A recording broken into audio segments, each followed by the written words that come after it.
Central command ने न सिर्फ उसे एक्सेप्ट किया है बल्कि बताया है कि ये हमले हमारी तरफ से किए गए। और अब ईरान ने जवाब दिया है, कुवैत पर बड़े हमले किए हैं, क्योंकि ये कहा जा रहा है कि अल सलेम एयरबेस से ही ईरान को निशाना बनाया गया। तो अब जवाबी कार्रवाई करता हुआ ईरान नजर आ रहा है। क्या अपडेट है आपके पास? बिल्कुल, देखिए, कुवैत के रक्षा मंत्रालय ने भी इस बात की पुष्टि की है कि इस वक्त ईरान के मिसाइल और ड्रोन कुवैत के एयर स्पेस में है और अमेरिकन एयरबेस को टारगेट करके लगातार ईरान की तरफ से ड्रोन और मिसाइल के हमले किए गए हैं। पिछले 3-4 दिन में देखें तो ये दूसरी बार है जब कुवैत को टारगेट किया गया है, लेकिन पिछले 8 दिन में देखें, मतलब पिछले सोमवार से लेकर इस सोमवार तक, तो ये चौथी बार है जब अमेरिका और ईरान के बीच मिनी वॉर दिखाई दे रही है।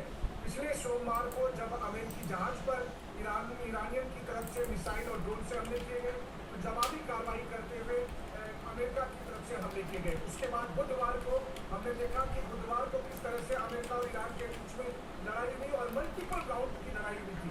और उसके बाद अमेरिकी सेंट्रल कमांड ने आज बयान जारी कर कहा है कि शनिवार को और रविवार को जिस वक्त की MQ-1 ड्रोन को ईरान की तरफ से मार गिराया गया, तो जवाबी कार्रवाई करते हुए केसर द्वीप पर और हॉर्मुज कमांड सेंटर को टारगेट करके हमले किए गए। तो 8 दिन के अंदर 4 बार अमेरिका और इजराइल के बीच, अमेरिका और ईरान के बीच जंग हो चुकी है, जो मिनी वॉर जिसको आप नाम दे सकते हैं। इससे ये लगता है कहीं ऐसा तो नहीं कि अमेरिका एक ट्रैप बिछा रहा है। ट्रैप इसलिए कि जब ये समझ में आ गया है कि अब नेगोशिएशन नहीं होगा तो वॉर इस तरह से शुरू किया जा सके, और उसके लिए इस तरह की घटनाएं घट रही है। और ये भी हो सकता है कि अमेरिका ना भी चाह रहा हो, लेकिन जो हालात बन रहे हैं, जिस वक्त हम और आप बात कर रहे हैं, कुवैत के एयर डिफेंस सिस्टम उस वक्त ईरान के मिसाइल और ड्रोन को इंटरसेप्ट करने में लगे हैं। इसका मतलब है कि किसी भी समय ये जो मिनी वॉर है, ये राउंड 2 की बड़ी वॉर में तब्दील हो सकती है।